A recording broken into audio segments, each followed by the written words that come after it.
Another part of the equation is obviously community involvement. We've already touched on that, but I think delighted to welcome Phil Shepherd, who is chair of the Council of the Community Media Association and also associated with a major community project in Somerset to involve the wider community in the media. Phil Shepherd.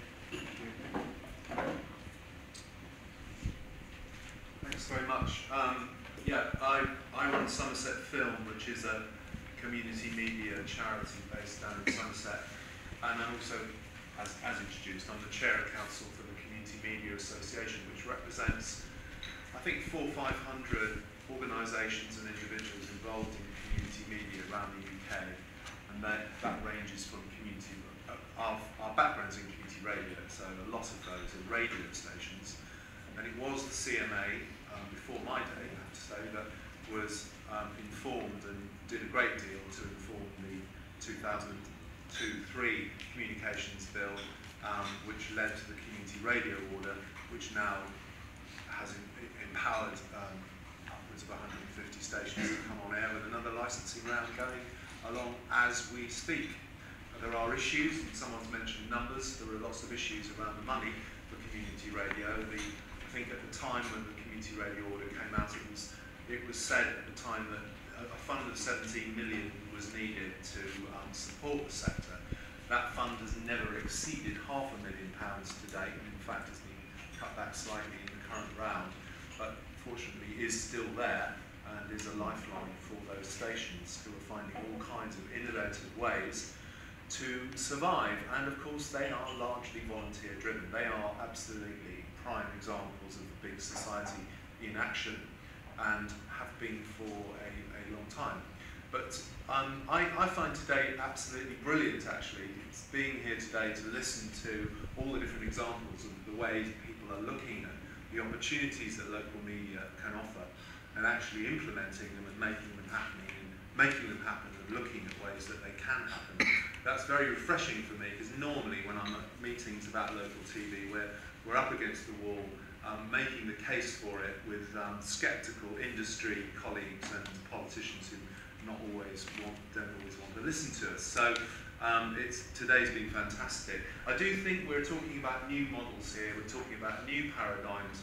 We're not talking about reinventing something. We're not talking about another version of what we've got already. We're talking about something entirely new. Someone said we're on the brink of something special, and I think, yes, that's absolutely true, but we need to keep pushing, we need to keep lobbying, we need to keep making sure it happens. And for us in the Community Media Association, what we've done is gone back to kind of first principles. We've gone back to our Community Media Charter, which was written in the 90s and actually is still surprisingly fit for purpose, but does inevitably require some updating because of the technological changes that have gone on in the last 20 years. But going back to first principles, because we need to be really clear about what it is that makes community media different to all the rest of the media, and actually perhaps at this point in time, this moment in time, as we're aware in the papers with the appalling things that are going on with the hacking scandal, etc., that actually integrity in the media is being deeply questioned, but we in community media work from a set of principles which is all about integrity. And I was really, really excited to hear about that Germanstown example that was raised here, because that paragraph that was shown there, part of the contract, there's lots of echoes for me of the Community Media Charter. The Community Media Charter is not just something that's available to community media members. For example, in Scotland, the Federation of Community Broadcasters up there have voted to adopt it as part of their background documentation, even though they're not all necessarily members of the CMA. So, and it talks about the right to communicate and that precious right to communicate as being at its core. And so when we talk about new paradigms, we're also talking about new producers. And I think on the agenda it talks about the community as producers, as this source of production. And I've got loads of examples written here, but I'll just quote one of them. Phil Dyer, he's a young man who, with learning difficulties, who I work with down in Somerset, or we work with down in Somerset. He became involved in one of our drama productions. He got the bug for making films. He then badgered his local authority to give him an in-control budget.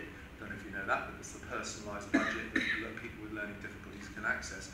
No one had ever got an in-control budget in Somerset before, but he managed to get the money out of them, and he used it to make his own first film.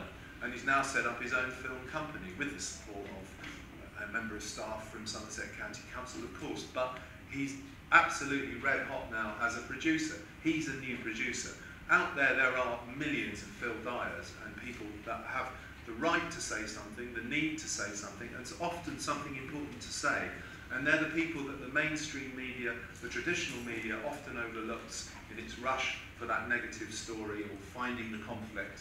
People like, another example, about... Get me to wind up. I'll wind up on this example. My prep from Southall.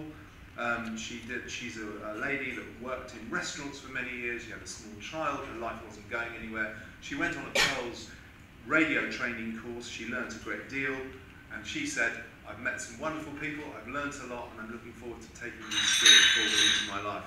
I think we are on the brink of something special.